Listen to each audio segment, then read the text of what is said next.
I fixed my computer always being at 98% memory and I couldn't do anything. That's good. Yeah, I just had to install an update. I don't know why the fuck it didn't do that automatically like it's supposed to. Fucker. I don't know either. I got nothing for you. Head back to camp.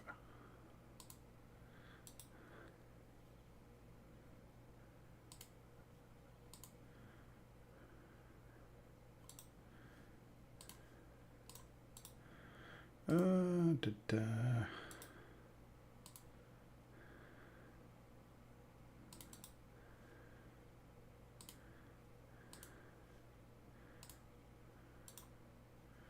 And there we go.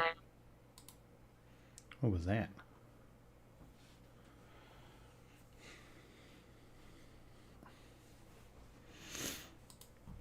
Ooh, I should go see what's free on Epic this week. Let me see.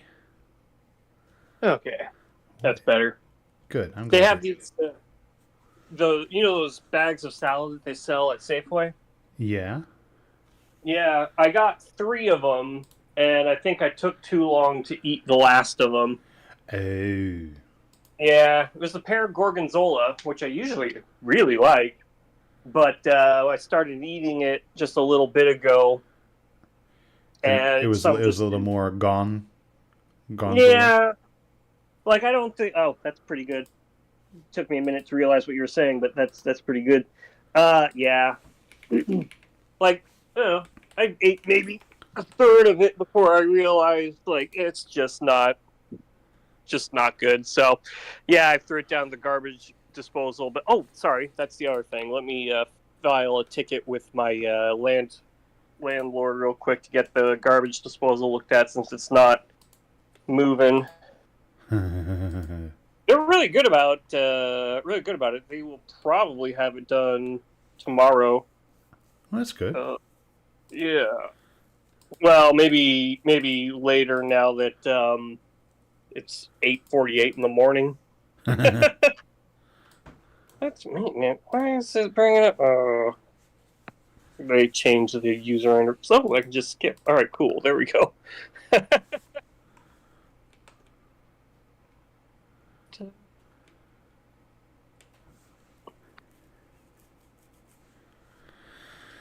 Oh man.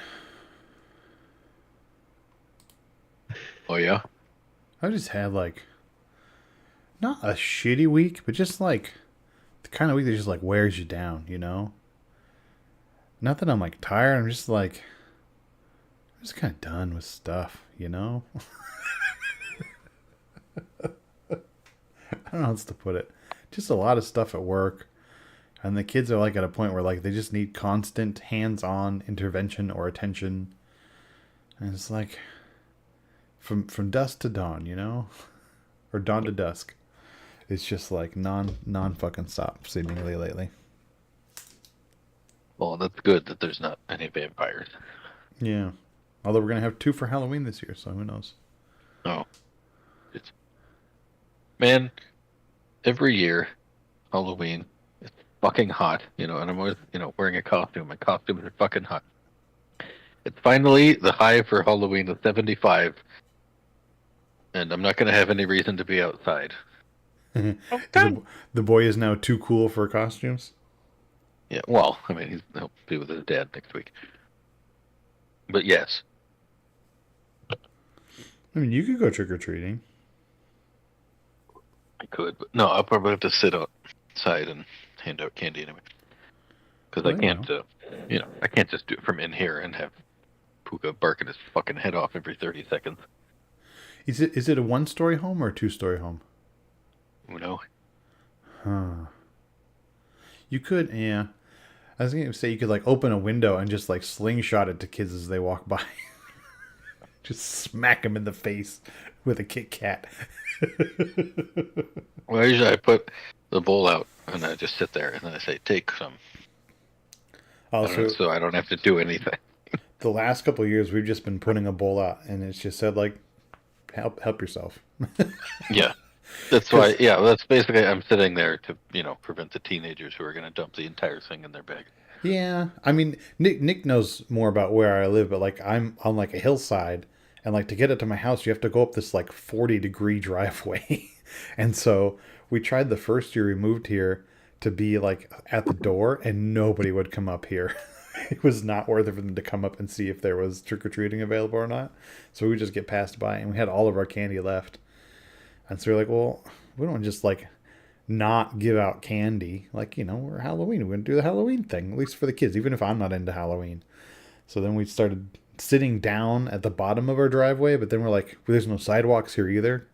So then we're like sitting in the road, and that's not great. So we just like, all right, at the side of the road, we're just going to leave a bowl on like this little wall ledge that we have. And I don't know, we so far it hasn't been too bad. And we've got so much leftover candy stocked up from previous years. Like if a teenager wants to come and take it all, like, I don't mind coming back home to an empty bowl after going around with the kids. That's fine with me. Yeah. Well, It's more that it'd be shitty for the other little kids to come across an empty bowl. yeah, that's what I mean. But so far that hasn't You're happened. saying you're like those houses in down Dunn and Morgan Hill, where they got 2-mile driveways and nobody goes No. up there. It's great. They hand out big bunch of, like, they give you a handful of full-size candy bars. Yeah, it's not that it's a long driveway. It's just like kids are not willing to hoof it up the driveway if they don't know if there's going to be candy at the top or not. Because, we live in a candy-rich environment. There's lots of families here with the lights on, happy to give stuff out. So But it's not like, hardly anybody does it here. They suck. yeah, that blows. Just put a sign at the base of the driveway, say, yes, we have candy. Yeah. I don't know. We also have shitty lighting around the house, so that doesn't help either. So maybe for safety reasons, we just. Yeah, I was thinking of this year we just put like a bunch of bowls out, but only one of them actually has candy, and that could be the Halloween part. Right. That sounds worse. All right. Yeah. No, I mean, if you only one has a bunch of bowls, only one has candy. What's in the other ones? Nothing. You just make it look like somebody Oh. came by and emptied it out. Oh, okay. I thought you were thinking of putting other stuff in them. I was like, that doesn't sound safe. No, I mean in truth we have like 3 Maybe bowls. that house that puts out apples. No, we have one bowl that's Penny. candy, one bowl that's like temporary tattoos and like the glow stick bracelet things because not everybody wants the candy. Yes, Some they kids have like chocolate allergy. Like my son and I don't like chocolate, so like if we come across the house that's got like a shit ton of chocolate, he's kind of like, oh. Yeah, but you can since so many kids like chocolate, you can trade your chocolate that you don't want at a high value. Yeah. Like I'll give you this Snickers if you give me 3 things of Starburst. But here's the thing: this is what his school does. They don't let them bring the Halloween candy to school the next day. They let them bring it, but they don't let them do like horse trading with candy. Now, what's the point? I know, and his sister is like, yeah, to an extent, because they're so afraid of peanut allergies, they won't let kids do anything. that's part of it too. But it's also like my daughter's like, I'll trade his chocolate for my non-chocolate, but then she's also like, but I like Sour Patch Kids too. I don't want to trade. Like, he shouldn't get them just because he likes them or doesn't like this other thing. No, I agree with that. I'm like, yeah, that makes sense, but then he's like shafted because like half of his candy he doesn't want. But then we just had the discussion. Sorry, kid, that's life. Deal with it. Yeah.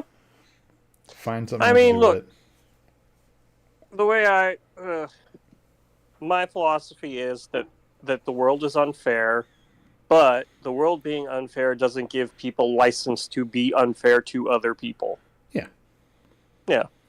So, I mean, you as somebody who has a job could just take all of his chocolate and say, I'm going to go to the, because he's still young and doesn't know this stuff, I'm going to go to the candy store tomorrow and I'm going to trade all this in for, non-chocolate, and then just buy a bunch of Sour Patch Kids, whatever, for both of them and be like, there you go. I exchanged it at the Halloween Santa store. That's a good idea. I could do that one year. Yeah. Right now, I just tell him like, that happens.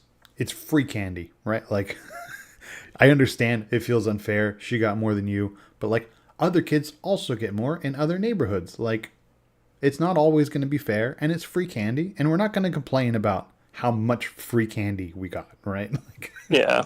of all the things in the world worth complaining about, in context, this is not that bad.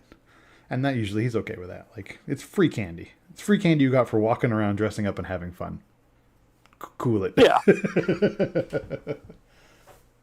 Speaking of that, that's next Thursday, so I guess we're doing this Friday next week. Yeah. Friday is my 40K day, so All right, we'll do it on the weekend. you can do it on the weekend, so you guys can do it without me. It's not a big deal. We'll figure it out. But we can figure that out next week, because this week we need to talk about Walked Out, Win Out, Play Out Cast, a Survivor podcast on the Night of Living Geeks Network. We're going to be talking about season 47, episode 5, which was called something FOMO. Almost. And FOMO was part of it. It's episode 6, though. Oh, what was the title? Feel the FOMO. Feel the FOMO. Okay. Yeah, a late entry into the title card Olympics, whatever you want to call it. I feel like if they had used a word that was not a phrase spoken in the episode, it could have been, I don't know, comeuppance, hubris, chickens coming home to roost. I'm sure somebody at some point said that, and they could have just edited it in, because, oh boy, this was a really good one. I'm not going to lie. When whoever it is that's going to read it reads the summary, they're going to see that I was very clearly feeling very tense about this one. Like, are we going to get the thing that we require, or is something stupid going to happen? He wrote a really long one. I scrolled down. I was like, I'll read it this time. Sure. It's not that long. It's just that because it used to be intro, like the fallout from the previous tribal council. Yep. So intro, and then a paragraph for each tribe, and then a paragraph about the immunity, and then a paragraph about the scramble, and usually just like one or two sentences about the tribal council itself. This is basically the same. It's just that there's a lot more about the fact that they merged. So yeah. All right, let's do it. Read that shit. Post-merge tribal, pre-merge gotta sees AI researcher Andy gloating in confession about flipping graphic designer Rachel to the bottom of the pack. Graphic designer Rachel takes the blind side of project manager Annika in stride, explaining to sports reporter Sam and nurse Sierra that she gets it's a game and she's only upset because she was left out of the loop, which is a bullshit excuse. Each tribe celebrates the pending merge in the same way, then landing on Tuku Beach to find an every player for themselves search. Okay, I see what you're there. To find an every player for themselves search for an advantage in the upcoming merge challenge. Except, most players would rather sit around and talk.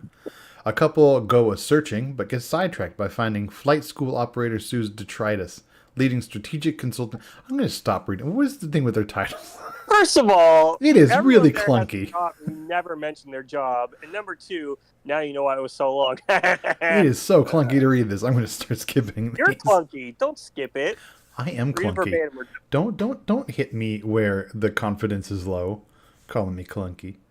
A couple goes searching but get sidetracked by finding Sue's detritus, leading Caroline and Tiana to recontextualize finding Sue red-handed a few days later.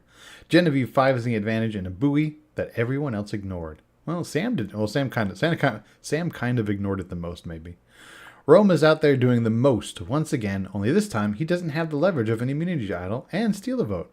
Initially, everyone from Tuku and Gata buys in 100%, but Saul is the one to settle things down, and a quick fact check between players blows up Rome's spot. So, of course, something stupid will happen.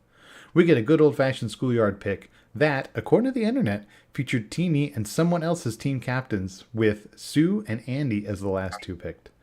Genevieve gets a free ride to the second individual round.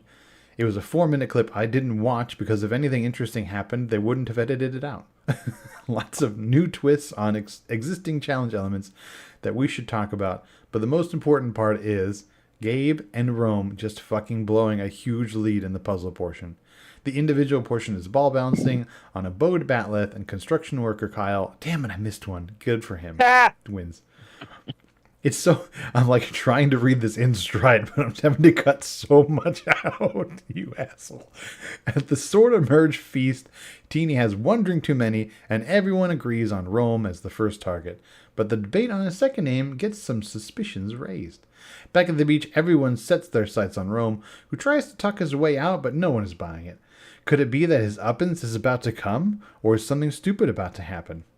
Tribal edges us just more and more hubris. Will it pay off? Will something stupid happen? No! Call Emperor Nero because Rome has burned to the ground. It's a veritable conga line. There. Huh? It's the city there. That's why I didn't have his job listed. Oh, I see. Oh, well, I fucked I was that up conscious. for you. I fucked it up for you. You're welcome. Yeah.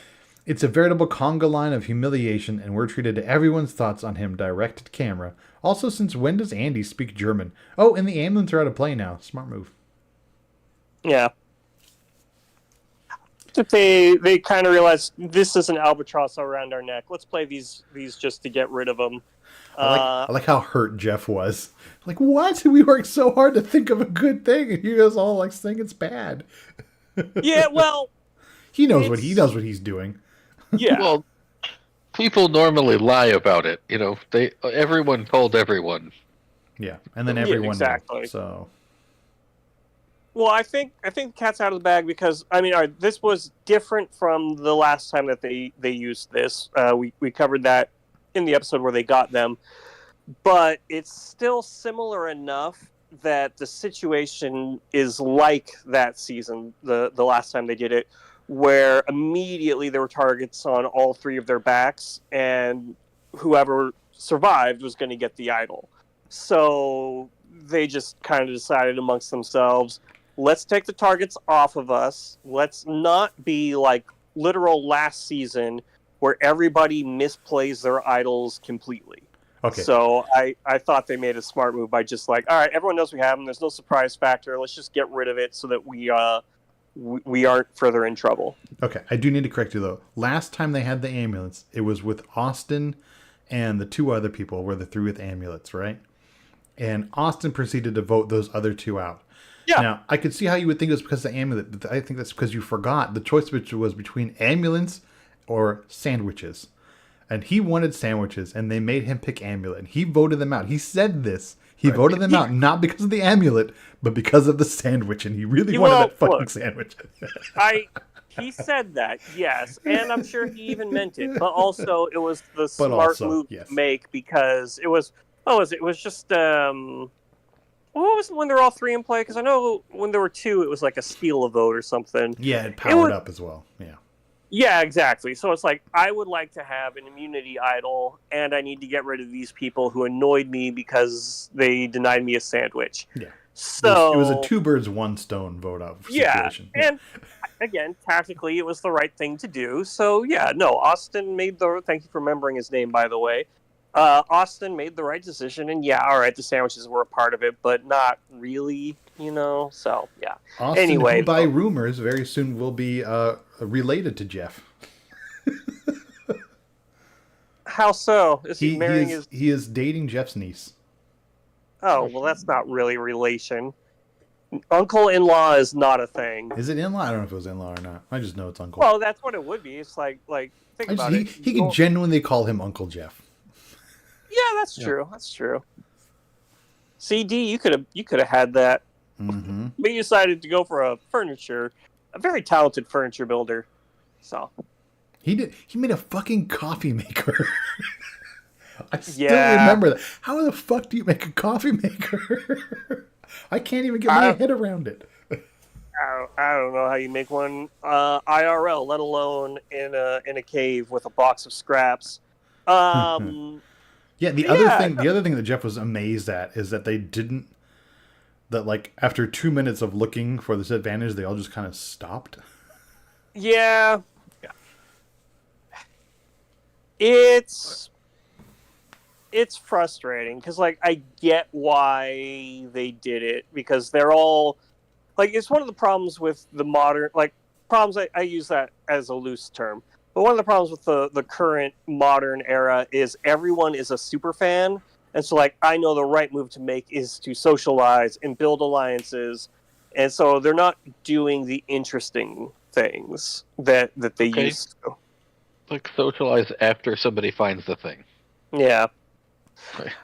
That said, though, like, okay, Sam had the right idea. Well, sorry, no, he was very obviously wrong. But Yeah, when he said definitely wrong. it should be easy to find, they want us to find it. It's like, yeah, Mm-hmm. no, you're right.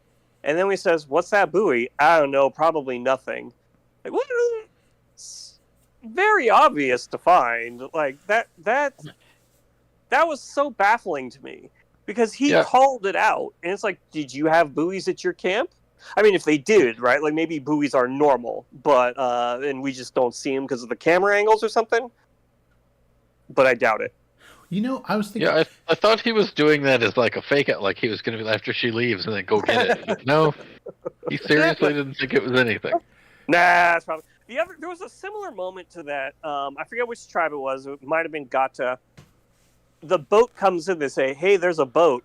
Oh, it doesn't look like it's coming to us. It's like, you're in a protected area. Do you frequently just see boats go back and forth? Again, maybe they do, and they just don't show it. But still, it's like, that really should be your clue if you see a big boat that's, yeah, it's going to come to you, and something's going to happen. The other thing is, earlier this season, 2 players went on a journey and ended up fighting over a buoy. The problem is, both of them have been voted out since then. It was that's Aisha and true. TK. Yeah. So maybe if they, I don't know how many details they had shared with their tribe, but like the people who would have thought like this season that maybe shit is on buoys, like they aren't there to think that or say it. Try to remember that one real quick, because when they do a journey like that, aren't there usually 3 people? Yeah, and I was trying to think if there was a third, but I can't remember or think of a third person. It was just the 2 of them. I don't remember why it was just those 2. Fuck, man, we're only 6 episodes in and we are already forgetting shit. That's a pretty. I mean, like, look, both like you said, both of them got voted out real early. Yeah, they're both gone already. Yeah, it's also entirely possible. Maybe it was something like that person had already, like, their tribe was, going to tribal council. They're like, I can't give up my vote, so I forfeit or whatever, and went back. I don't know. I don't remember. Yeah, I don't remember those details either. Yeah. I really thought so. There was something that I didn't get it wrong, but I was jumping to a conclusion, and it didn't really. It makes sense why it was edited out. I thought that by being picked last, what's his name? Not Alex. There is no Alex. Andy. I thought that Andy was gonna be all, I'm on the bottom. I'm on the bottom. Why don't they like me? Well, I opened my coconut too. Why did they pick me last? I'm in good shape. They think I'm not even as good as Sue. I thought something like that would be the case, and no. He seems to be in control of himself all of a sudden. Well, I think they're saving it for next episode when he asks why he was the fallback. Oh yeah. Yeah, but that's legitimate. That's legitimate. Yeah. Oh no, okay, yes, you're right. It's legitimate. Everyone needs a fallback, but the thing is, there's 11 people, something like that. Why are you? 13 people? I don't know. Why am I the fallback? Why isn't it one of you? That sort of thing. So I kind of get it. Like, that's something that's going to perk up your ears. And interestingly, Sam's ears got perked up a little bit at first when he got 1 vote. But I think he realized, oh yeah, no, it was Rome. It's fine. Fucking Rome. No, oh my god. Yeah, like he was expecting Saul. The insane hubris. Yeah, I already know it's going to be you, so I'm just going to vote for Sam to throw some chaos out there, and almost did. Like, I would definitely see that. If 1 vote had come up for Saul, you could have assumed, yeah, all right, that was Rome, so then who voted for me? Yeah, the whole production and editing for Tribal Council, this one was great. Like, not just like, we got so many more vote confessionals, people saying it's going to be Rome, or like Rome this, Rome that, like saying it to Rome over and over. We got so many of those. And then we get to see Rome last, and he's so confident, and it's just like, oh, this is so juicy. Yeah. This wonderful tribal council steak is amazing. And then the order of the votes too, because sometimes they'll do like a back and forth, but they didn't do a back and forth. They played right into Rome's ego. They were like Sam, Saul, Saul, and then just a fucking slew of Romes, and just get to see his face melt off. Oh, it was beautiful. Yeah, it seemed like the producers hate him too. I They think were not. I think They looked love like him. they were very happy getting rid of his ass. No, I think they love him. He's great television. Yeah. He's great He television. Yeah. No, he wasn't. He's just a fucking bully prick. No, I mean that's what. Well, I mean, but yes, what makes but- it great?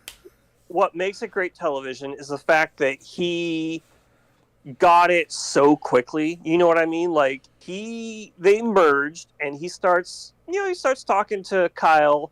And at first, when Kyle was spilling like all that information, I thought, oh man, Kyle, why are you giving him all this stuff?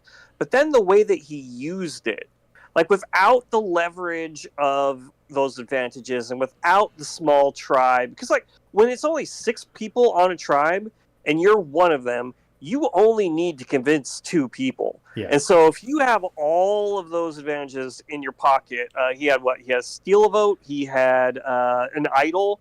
Like when he had all of those things, it was real easy to get 2 people to be like, well, I can't fight them, so I guess I'll just go with it. But Yeah. when it's 13 people and you don't have any advantages to your name, like, okay, actually, quick question. Sue, I know she has a full-on idol. Mhm. Does anyone else have any advantages? No. And then there were the amulets, of course, but those are gone now. Yeah, those are gone. No, it's just Sue's idol. And nobody else found an idol on their camp after the initial ones were played or ran past. Like, Gata didn't find one at theirs after Sam Yeah. didn't use his. Okay. Yeah, that means like, okay, we have very many episodes left, so maybe there will be more advantages and idols and stuff. But potentially this might be a very, like, after a couple of seasons that were very idol rich, we might have one where the meta is not how many advantages can you hoard and then just blow all at once. Yeah, and what's worth noting too, they're at the Tuku beach. So there's not another idol at this beach, right? Like if they had gone to Gata, Sue could have brought her idol, but then Gata's idol would still be in play. Right? So Yeah. it's worth noting that even though they've done the merge and all this stuff has changed, like that idol is still the idol it's taken. So they're not going to find another one. Yeah. That was an interesting idea to have them all search all at once. Unfortunately, I didn't go for it. So yeah. Well, it's fine. It's good. They've done that in the past few seasons, like just lay like a note out or something and say, "Everybody run now, go!" And it's been fun to watch. But this one, they were like, "Nah, we're good. We're fine." Yeah. And I mean, I think that plays into it too, because I'm also the person I would be on the beach like there's 13 people. If I already know I'm not great at finding stuff, I'm not going to bust my ass looking for it when I have higher potential opportunities in front of me. Like, advantage during this challenge, definitely, totally worth it. And I will look for a little while, right? But like at a certain point, the opportunity cost is too high, right? Like, I know you say that like all these people are super fans, they know relationship, blah, blah, blah, blah, blah, but it's true. Like, you don't want to be, if there's 13 people on the beach, and if 11 of them are sitting down talking, you don't want to be one of the only 2 not talking to people and out running around still looking for it. Unless you feel confident in your alliance, and you have, so like, what was it? Teeny is still fairly allied with Genevieve and Saul. Okay, obviously, so she can work with Saul. I don't think they're allied, but I think she could count on him enough to be like, you two go build bonds. I'm gonna go search for it. Did I say that because she's one of the few people we saw actually looking inside of a tree. Yeah. And maybe that was edited afterwards or something along those lines, but yeah. But then even Saul was in the position of like, why are we all sitting here talking and not going and looking? Yeah. So he was in the position of like, he definitely wanted to be out going and looking, but he was worried about the look of Like, Yeah. how would that feel to the other people at camp if I just got up and kept running around looking for it? You know? Yeah, that would feed into the things that Rome was saying. But thankfully, calmer heads prevailed, and he realized, you know what? I'm a medical device salesman. My name is Saul. I'm not going to let esports commentator Rome have the initiative here. I'm going to defeat his efforts to define me. What did you guys feel about was it Caroline? Caroline, when Sue's red paint was uncovered by all the people visiting, Caroline was like, she said, and I wrote it down. She says, "I am proud of Sue, and I'm going to keep her secret no matter what." And that's a hell of a promise to make, even to yourself, to keep her secret no matter what. But the bit, "I am proud of Sue," man, that is the inherent advantage of being the older person on the tribe, right? Of being just constantly under. She's not that much older. evaluated. She's only 45. I know. And we even got the scene where she talked to Saul about her age, and Saul's not like, "Bullshit." Yeah. I was hoping there was a confessional moment at least of just like his face, like, Or like a longer, what is it? Like they used to have extra scenes, extended scenes on the internet. I wish they had put something like that on there. Yeah. He kind of did when he was like, "Well, we look really great for our age." Yeah. Yeah, that might have been a little bit of that in there. Yeah, well, yeah, okay. I'm going to headcanon it and say that he does not believe for a moment that she's 45, but he's also not just like a rude ass jerk going to be like, "Look at that old bag of trash. There's no way she's 45. That's yeah, true. yeah. So, and they're like, we're not going to put something like that in there anyway, but yeah, I don't know. Or also he may have just realized, well, let her say it. I don't care. We'll see how it goes later. Like, this tribe seems very kumbaya right now, but that's because they were all unified against one person. Now there is no unity. Let's see where they are. Yeah. And I called that shit. I told you the second he got to the merge, they weren't going to take his shit. Yeah, I know. I'm glad. Like I said, I'm really glad that you were right in this case, and it's let it be an object lesson to all the fans out there who are like, I'm going to get on there, where it's a completely different dynamic when you merge. You can't just do the thing that you did before because there's so many other people. Like how he was doing the math himself. I need 7 people to vote out Saul. Kyle doesn't have a vote today, so I really only need 6, and I count myself, so I need 6. Blah blah blah, whatever. He did the math. Long story short, like, that's a lot more people you need to convince than when you're real early in and it's still tribal. So, yeah, whatever. He just played way too hard. But that's the thing, is people get excited. And don't you kind of like, okay, ignore him, set aside the Rome of it all for a moment. Don't you kind of like when people are just excited? Yeah. Yeah. I think. Depends on how they're excited. Yeah. If they're excited, like, God damn it, what's her name? The weirdo who won. What the hell's her name? Marianne? Yeah, Marianne. Oh, Marianne. Yeah, like, she's excited, like, fun excited. He's excited, like, I'm extremely conceited excited. Yeah. Yeah, the thing is, like, the moment he outplayed himself, right, was when he's talking to Kyle on the beach. And he doesn't take the, like, extra few minutes to feel out Kyle's personality, right? He's just like, I'm going to go to this chump and I'm going to get some information from him and I'm going to use it to stir some shit up, right? But, like, taking an extra couple minutes in conversation with the other people to feel out their perception of Kyle, right? Yeah. And then you realize, because Kyle absolved himself entirely by leaning back on his perceived reputation of being overly honest, right? Yeah. He was like, you guys know me. I'm not going to lie about shit. Like, I can't lie. I'm overly honest, right? Like, he completely absolved himself. And everybody was just nodding their head when he said that, right? If Rome had taken a couple of minutes to feel that, okay, throwing somebody under the bus right now, maybe not a bad play. Being a chaos agent, maybe not a bad play. There's 13 people from all different kinds of tribes, and these tribes are by no means unified. It's not like previous seasons where you've had like, oh, Sala Strong or whatever tribe name, Yeah. There's a lot of cracks all over here. The go around stir shit up is not a bad idea. But like, he didn't take the extra few minutes to figure out that Kyle was not a good agent to do that with. Well, it's like, okay. Take a couple extra minutes, feel that room out, and then go do it. Yeah. Like the not example, the prime platonic ideal example of this is way back in, I don't know, I think it might have been Heroes versus Villains. Whichever season it was the second season that Sandra won. And she was on the beach, and Russell at that time was like running the show, and he had everybody like wrapped around his finger. And she was like, "Oh, he thinks he runs this thing." And she said she picked. I wish I could remember exactly how it went down, but I know she went to a single person, and she said a single thing that was a complete fabricated lie, and then like walked away. And that person took the lie and blew it up in their head, and Russell was gone that same vote.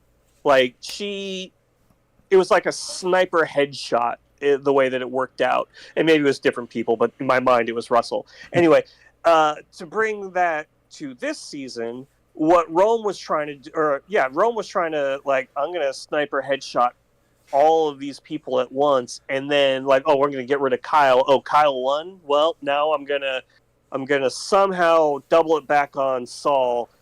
And you could kind of tell when he was doing the sob story, you could see it in Carolyn's face that she was just, wow, this seems really awkward and you know what I mean? Like, really, this is icky, almost icky. And it truly felt to me that nobody was, all of their reactions whenever Rome was saying, so it's Saul, right? That sort of thing. Everyone's reaction was twofold. It was one, oh, he has no idea, so I'm just going to say yes, but also I'm going to tell him to his face what I think about him or whatever, that sort of thing. You know what I mean? Like if that makes sense. I may not be explaining that right because I'm trying to process as I go along. But everything that they said to him in response, and even in the final tribal council, everything that they said, they knew that they were talking about Rome, and Rome didn't know that they were talking about him. Yeah, 100%. Yeah. Well, yeah. He's so damn full of himself. It doesn't matter what they said to him. Yeah. It's just when he tells somebody to do something, even when they flat out tell him they're not doing it, he tells himself that they're 100% on his side. Yeah. I mean, that's the thing too, right? Like, he goes around and just walks up and goes, "So, Saul, right?" And they say yes.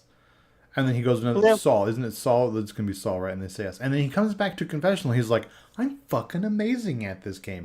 Like, if it feels that easy, that's a problem, right? Like, if you've watched any amount of Survivor, you know that when it feels that easy, it's not. You're it. Yeah.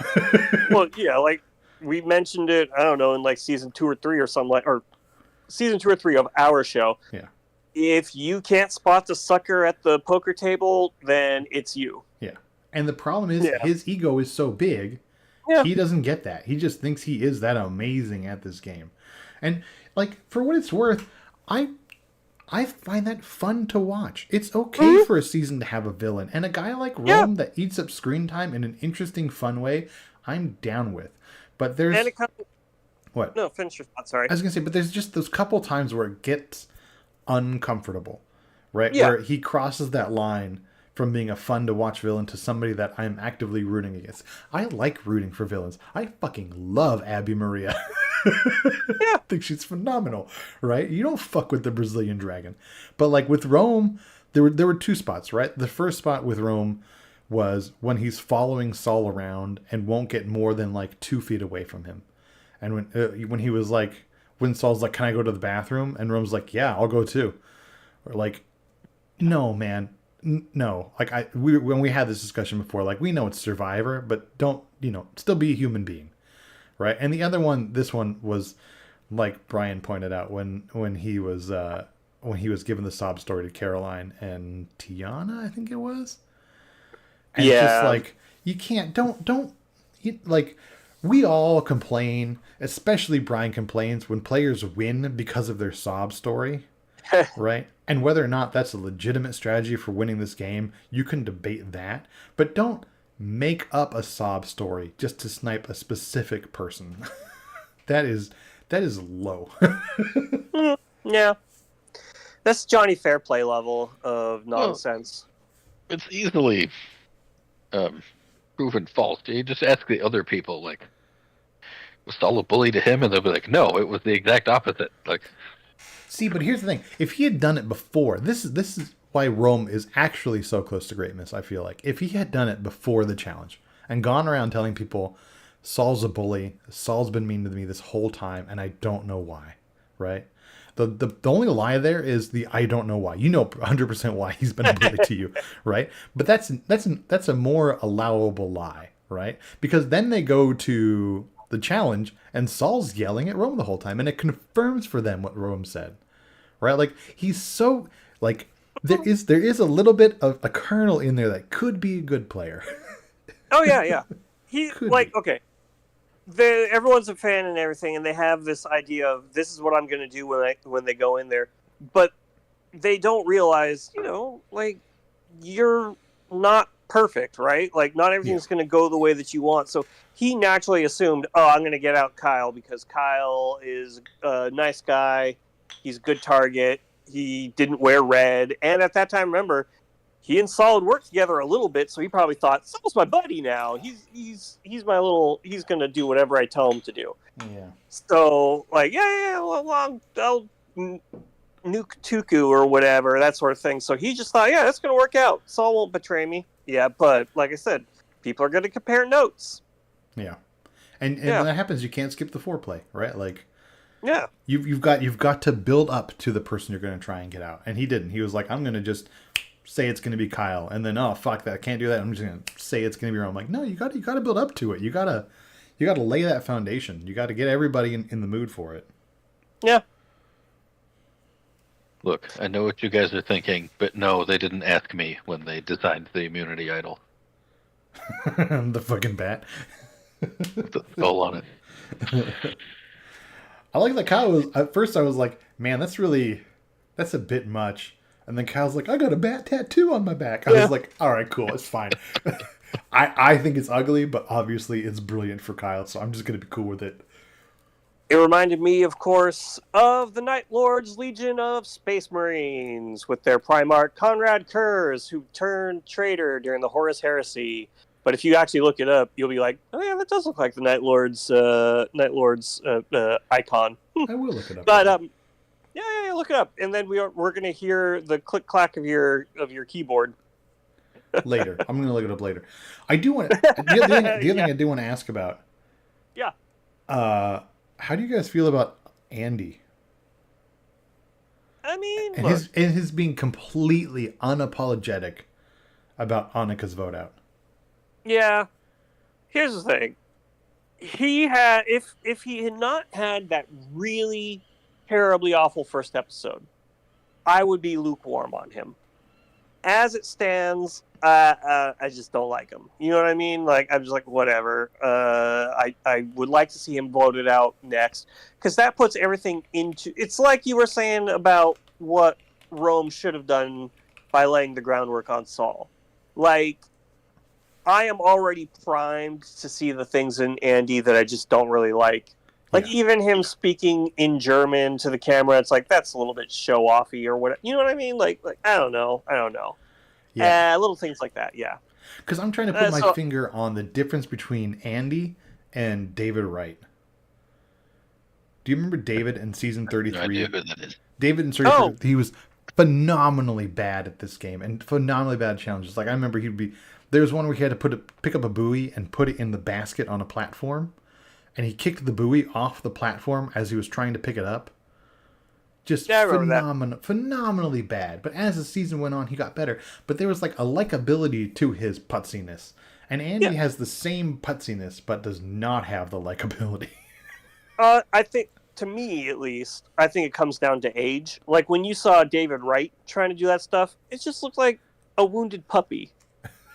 Whereas Andy, and also now that I think about it, David wasn't trying, like, he wanted people to like him, but he wasn't trying to get them to like them. You know what I mean? There, he was like, I'm gonna just be myself, and I hope that they like me. Yeah. Whereas Andy is young and he's eager, and he's like, I want everyone to like me. Notice I ate a coconut. Yeah. David didn't put his confidence issues on display the same way Andy has. Yeah. Plus, And the initial fuck up so bad. Yeah, exactly. Well, we've talked about it before. I don't like Ozzy still because in like the second episode of Cook Islands, he deliberately lost a challenge to get rid of a guy, and he was very like just frankly a jerk about it. And I've never liked him as a result, even though he is a favorite of a lot of people for reasons. I don't know. I did never like him. Yeah, but you never like anyone. Yeah. Yeah, I'm not a fan of the camp provider archetype, and that's what he just relied on so hard. Brian, who was the last player that you actually liked? Marianne. Yeah, probably. Actually, no, I was gonna say I'm just not a fan of any of the cocky douchebags. Yeah. Really. You came around. Now that I think about it, you came around to Carolyn. Yeah, that's true. Yeah, so all right, that was a bad example then because that was like the last person I actually liked was 2 seasons ago. Yeah. Okay. No. All right. That's good. And the challenge itself, the immunity challenge. I want to talk about that just because I really appreciated there was aside from the little Batleth challenge, everything was something we had seen before, but there was just enough of a difference to make it put a fresh spin on it. Like the puzzle at the end, it was 2-person instead of 1 because we've seen that exact same puzzle. And it honestly didn't even look like they changed it at all. Like it was, you could easily see someone standing in the center there, holding on to each thing with one hand. But just by having 2 people do it, you introduced a lot of conflict points. Yeah. So, okay, theory. I think because Rome was on the same team as Saul. Yeah. And Saul knows goddamn well there's no way in hell Rome could do that last part. He let him do it anyway. I think he did that on purpose, knowing that way they'd lose and he'd be able to vote him out.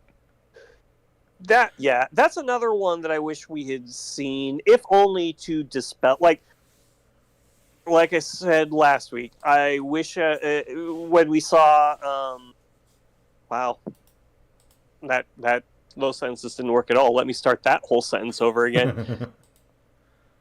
Way back in like the second episode when Rome was at that challenge, like, I can do it, let me do it, I want to be the guy.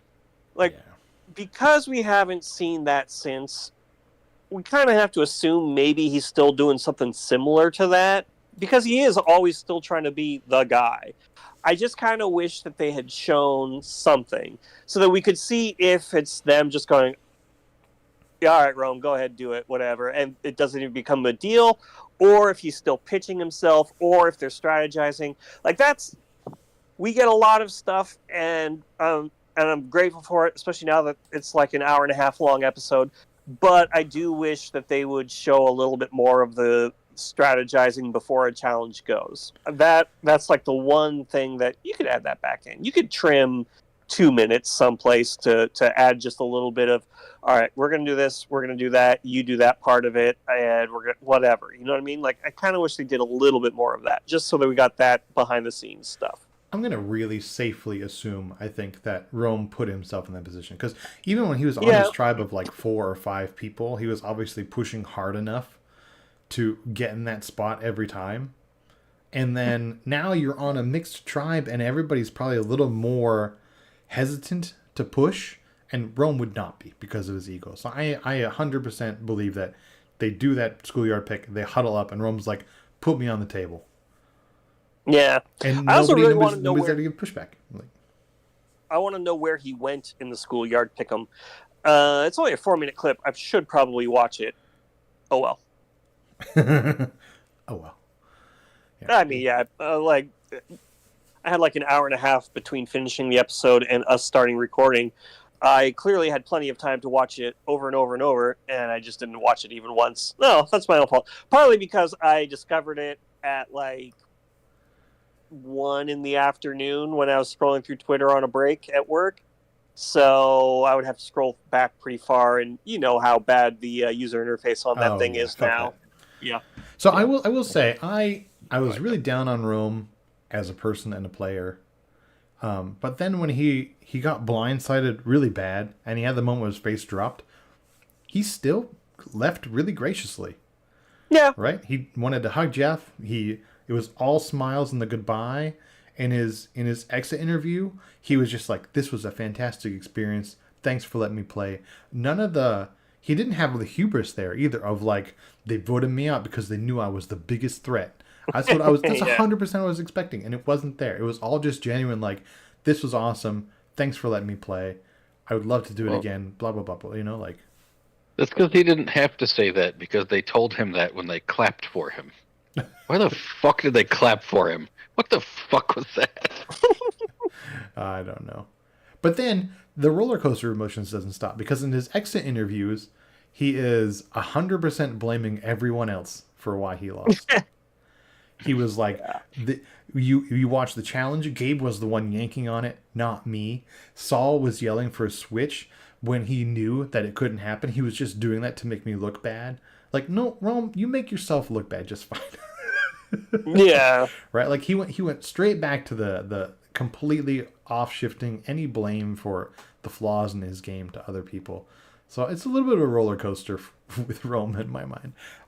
Would you like to see Rome play again? No. I mean, look, we need villains, and he's definitely a villain. So I would like when they do another season that is a reunion, not a reunion, a returning player season. Like I said, we need villains. Why not him? Yeah, and I feel like of the annoying quasi villain players, he's not like I would rather have Rome than Q. Yeah. I would rather have Rome than Banu. Yeah, You and a know? lot of things like when Rome was okay, the way he said it was was dumb, and the way he executed was dumb. But a lot of the things he was saying was correct. Like when he was literally sitting in Jeff's chair, explaining why the amulets, why they needed to play him now, and blah, all that kind of Mm-hmm. stuff. He wasn't wrong. And a lot Yeah. of times when he was saying like, and when he was trying to get people to go for Kyle, like, all right, whatever, it's what it is. And then when Kyle got immunity, he was like, all right, I need to reconfigure, reorchestrate, remove people. Like, yeah, he wasn't wrong. It's just that he did it bad. Yeah. And then was completely confident in his badness. Maybe now this humility. And here's the other great thing about if he were to come back or whatever, everyone knows you can't trust him, so they're gonna be ready for him. So yeah, I'd be interested to see how it would go. There's plenty of No. people who could be villains. You don't need to be a conceited douchebag. You can be a villain without thinking you're the greatest thing that's ever existed. Who have been villains like okay, so Q obviously. Yeah, but he also thought he was the greatest thing that ever Yeah. existed. The problem is that we forget previous seasons so fast. That like I could say Jesse. What season was Hell, he? Jesse. Jesse Lopez. He was like fourth out, and then season Not helping. season 43. Bald guy. He was a villain type, and he was playing off against Carla, who was also a villain type. Like they've had villain type players before. The problem is they're not like in order for it to be a memorable villain type that you want to see play again, they have to get to the final 3. Yeah. And the villain types just don't make it anymore. They just don't. Because even if you're a good villain, and even if people think that you have a chance because you have made people upset, the nature of a villain role in Survivor is inherently active. Like the villain is the one doing things, and Yeah, and but- it builds a resume, and you can disagree with the resume, but having a resume is the problem, and that's what people don't want to bring you to final 3 if you have a resume of any kind. and you're thinking about somebody else because here's a picture of him doing the fire challenge at the end. He was definitely not voted out fourth. Okay. I don't He see was what in I the don't see final what the four, picture is. in fact. Maybe he was voted out fourth from last. Yeah. Yeah, he Fourth lost the place. fire challenge to Gabler. Oh god, I forgot about Gabler. Gabler's a villain. It's so funny that somebody who, by all accounts, is a really nice, genuine guy, we all hate and call him a villain unapologetically. He knows what he did. Bro, Motherfucker, one survivor, asshole. That was a weak season. Yeah, he was fourth out. He was fourth out. Yeah, he lost the fire to Gabler, who beat Owen and Cassidy. He had two has-beens and a never would be. See, Okay. The most memorable player on that season was Cody, who had the living tattoo on his ass. That'd be a villain. Copier salesman who got someone voted out by saying, "Oh, I hear she's a salesman." Yep, 100%. All right. Well, is there anything else anyone would like to add about this episode before we put it in the books? Nope. Brian? I'm glad next episode gets to be about someone else. Yeah. I mean, look. What You're I'll going to say say that is it's going to be about Andy. the reason. God. Yeah. That's true. The reason that I like Rome as much as I do is that we got the complete arc and it ended at the exact right moment. Yeah, Like, that's true. had it gone on for 2 more episodes, 3 more episodes, had he gotten into the final 4, ugh. But the fact that he was so confident that he was running the game, the fact that he was so transparent, the fact that even, like I said, oh my god, he sat in Jeff's chair. Like, everything about it. He got immediate karma. Like, that is a very satisfying ending to that story. Yeah. Because that's what you want to see with the villain. And to come so close to being on the jury and fail right then and there. Oh, brilliant. That's tripping at the 1-yard line. Well, That's celebrating at the 1-yard line, too. fumbling at the 1. Yeah, exactly. That's celebrating at the 1-yard line, getting tackled so hard that you fumble, and then they run it back for a touchdown. Yeah. That's an 11-point conversion. Yeah. So that's why I was like, yeah, that's the reason I like it. I mean, all right. Would I be sad if I never saw him again? Absolutely not. But would I want to see him again? I kind of want to see how he learns and adjusts his game from this because, yeah. Yeah, and I think what you were speaking to also is that he didn't become a GOAT, right? Yeah. Because that's exactly what happens. Somebody makes a bad play, a bad fuck up, and 1 or 2 people are like, well, that person is just on the bottom, and they're never going to have a chance to win this game. Let's keep them around. Exactly. Yeah. He's gone. Yeah. That's what Banu was, that's what Q was, and that's why those players, that's why they leave a negative memory. Because it's just like, oh god, another fucking episode all about Banu. Fuck, another episode all about goddamn Q. And we all know that those players don't have a genuine chance of winning. They're just hanging around, complicating the game in a way that doesn't feel earned. And to have Rome stick around to that point would be really unsatisfying. Yeah. Well, I mean, Banu is not like...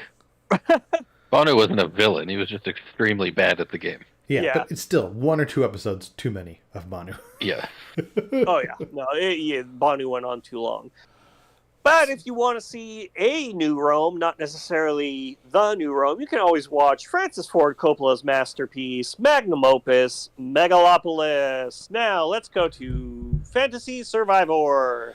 So we did have one bet resolve, and one thing changes the result. We had the Liz pool, which is a bet Nick invented. It was a dead pool for who will have a freak out first. And Nick, you had Rome. He had a freak out? No, he did not, but he is eliminated. So, unfortunately, you are out of that bet. I was going to say, it's like, look, I mean, I'll take the points if you're giving it to me. But, okay, yeah, if you're eliminating it, yes, he is very definitely We also have the over-under, Jeff Hugger, at 1.5, and now we have 1. So one more hug on the season. And points will resolve, but you don't know how, Nick, until it happens. Exactly. I'm not going to tell you that. I love it. But I love this. if the listeners want to know where we're at on those, they can go to OOOshow.com. On the left, hit the button that says Fantasy, and you can see all the bets there, including the one that I won, the Drop Your Buffs. We all pick an episode number on when we think Drop Your Buffs is going to be said, and I said episode 6, and here we are. So that's 3 points for me. Sorry, Nick, you said episode 5. Brian had said episode 4. Yeah. I was really surprised you guys gave me episode 5. I thought you would be like episode 9. I'm pretty sure give you a real bet. I'm pretty sure nobody's winning the Liz Pool bet since the freak out happened already and nobody had Andy. There could always be another freak out. I feel like because of his, no one else is going to do it. Well, all right. I don't think Sam's going to freak out, but I feel like Rachel might at some point. So, who else is in there? Because I just don't want to know who I have. Brian, and sometimes knowing, Brian has Sam. Yeah, No, that's you're not not. happening. I don't see coming. And then I have Rachel, which I don't there think might be like a she's gonna do that 5% chance that Yeah. happens. Maybe. Like it's not a 0% chance, but it's highly unlikely, I think. Yeah. It is a non-zero probability. That does not mean exactly. Okay, cool. Yeah. All right, so then scoring. I came into the week in last with 30 points, but I had Kyle, Saul, and Sam, and I won that bet. Saul got me 1 point because all I did was survive. Sam got me 3, though, because he won on that reward, and he survived a vote. We're post-merge now, so you get 1 point just for living. But Rome. you do get... Huh? Rome gave you a point then. Yes, he did. Thank you, Rome. But in this post-merge world, what you want the player who gets votes against them but survives, because that's kind of like playing with fire. And in this game, fire represents your life, so that is more points. Speaking of points, I also had Kyle, who won the individual, got the reward, and survived. So it's 4 from Kyle, 1 from Saul, 3 from Sam, and 3 from the bet. So that is 11 points onto my 30, giving me 41, which feels great.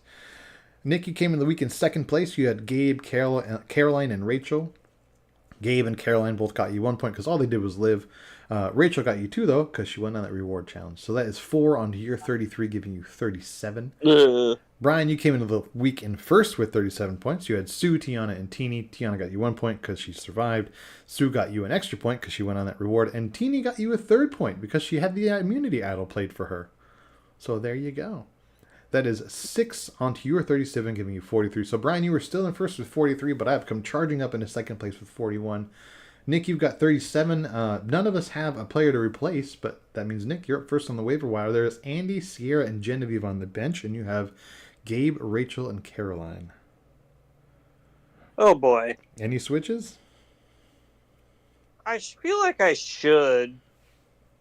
You know what? I'll drop Rachel and pick up Genevieve. Andy. Okay. Nice try, though. I honestly feel like Andy is a phenomenal player.